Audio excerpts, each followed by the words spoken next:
Eyewitness News at 5 starts now. A violent weekend sends shockwaves through the Freeport community. The police chief says even he hasn't experienced violence of this magnitude.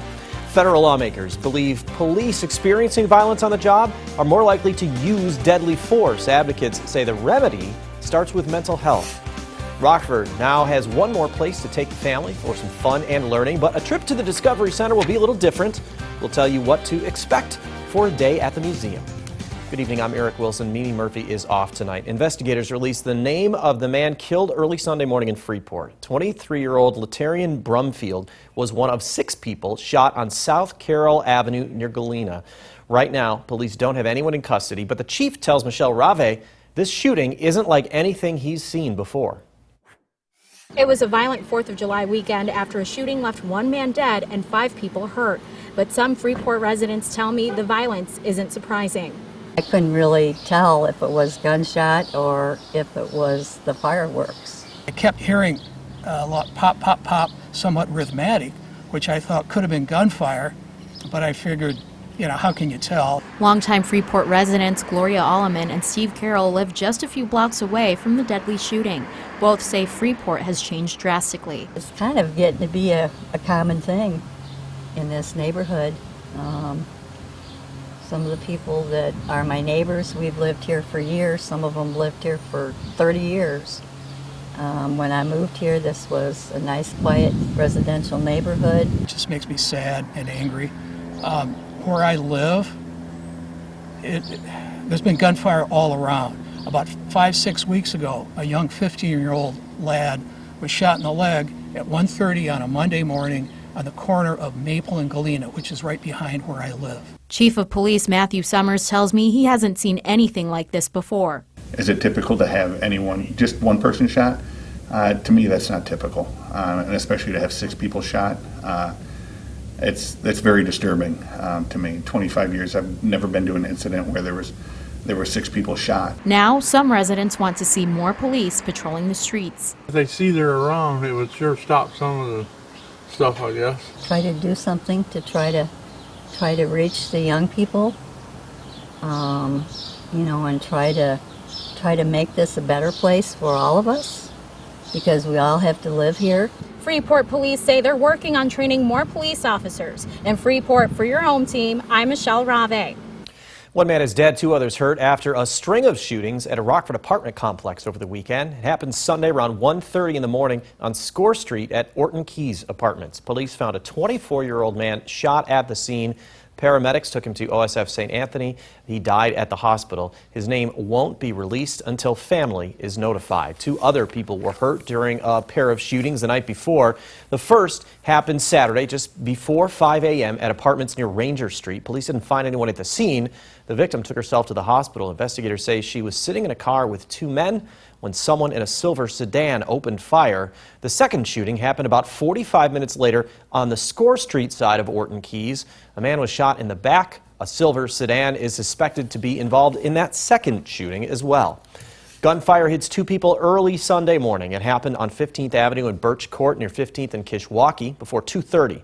RPD got a shots fired call and a call from a hospital of 2 gunshot victims. One of the men was hit 3 times. The other took 1 bullet. Both people are expected to be okay. If you have any information on any of the shootings, call Rockford Police or leave an anonymous tip with Crime Stoppers.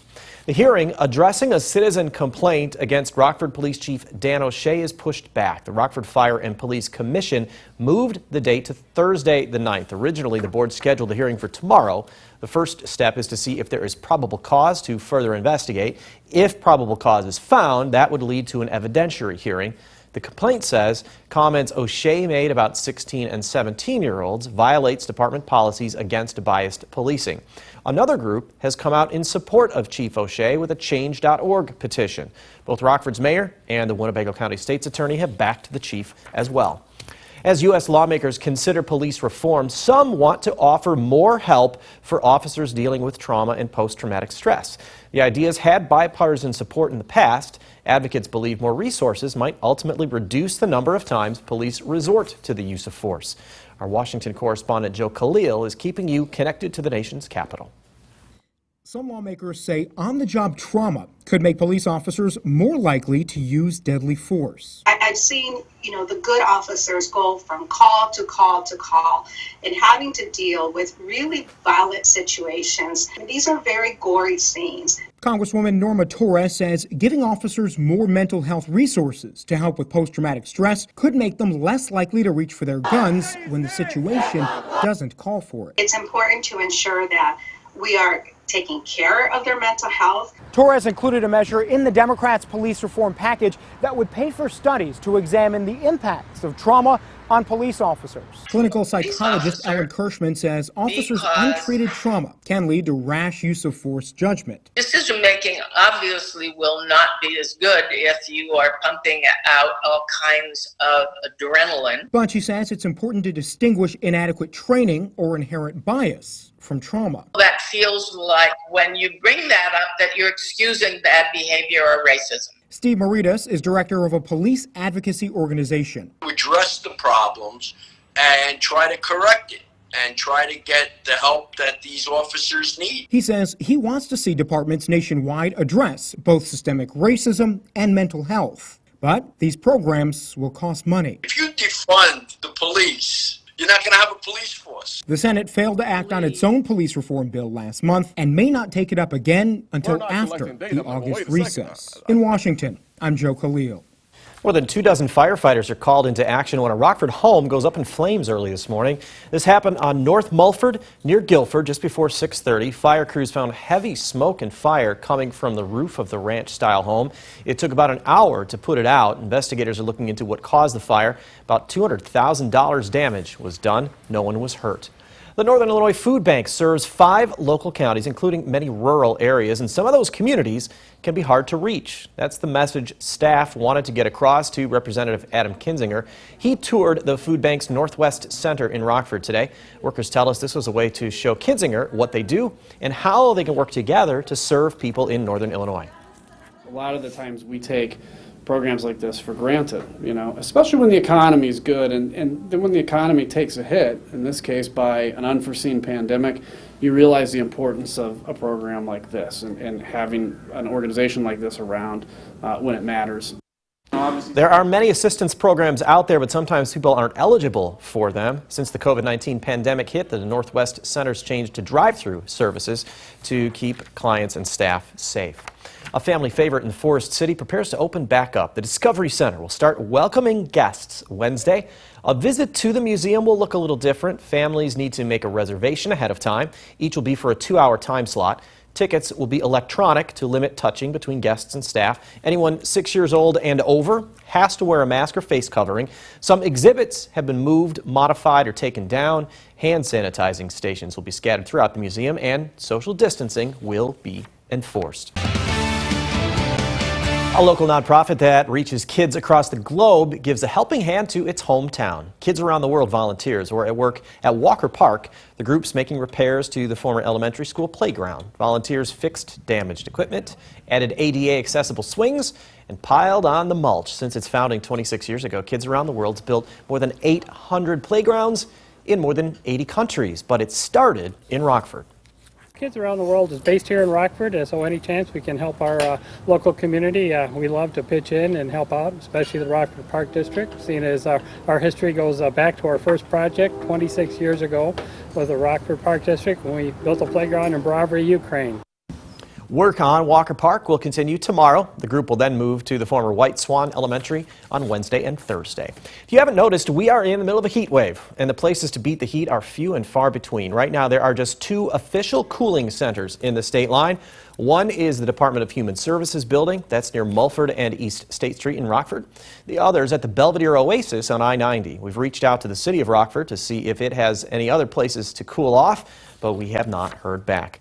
Now, your first warm weather forecast with Chief Meteorologist Candace King. It has been another hot one out there this afternoon. We've been dry, but there have been some showers and a few thunderstorms that have formed mostly to the north of us here this afternoon and evening. Actually, as a little ripple in the jet stream moves across the upper Midwest and into Wisconsin, we'll continue to see thunderstorms through the evening to the north of us, and can't completely rule out an isolated shower thunderstorm through this evening, but we've got some pretty warm air kind of limiting our thunderstorm potential potential, and this is what we call a cap. You might have heard meteorologists talk before about the cap and breaking that in order to get really thunderstorms to form. We've definitely got the heat and we've got some humidity, so we've got the moisture needed and the instability in the atmosphere. And when you get that and you're not really seeing warm air above, you can actually get those thunderstorms to continue to develop as that warm air rises, those billowing cumulus clouds, which then eventually turn into thunderstorms. This means that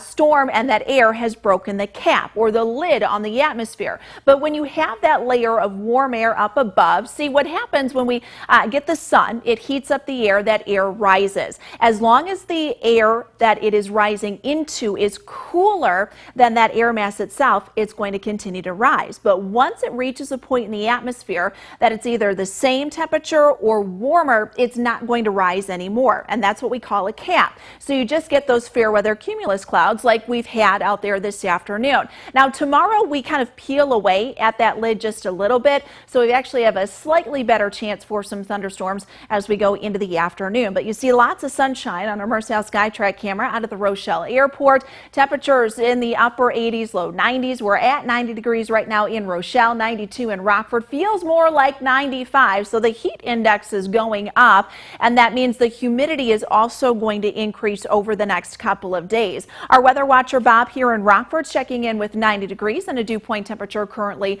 of 65. Temperatures will still stay in the low 90s for tomorrow afternoon. The only difference we might get is if we end up with a bit more cloud cover and then more coverage of rain showers. That might cool us off just a little bit, but the heat index still into the mid-90s. But once we get into Wednesday and Thursday, that's when we pull in a little bit more moisture, and it's possible that we could get the heat index close to 100 degrees both those days. But there is some relief coming towards the end of this week and for the weekend as we develop a little bit more of a pattern change. So let's talk about that thunderstorm chance, because we really need the rainfall.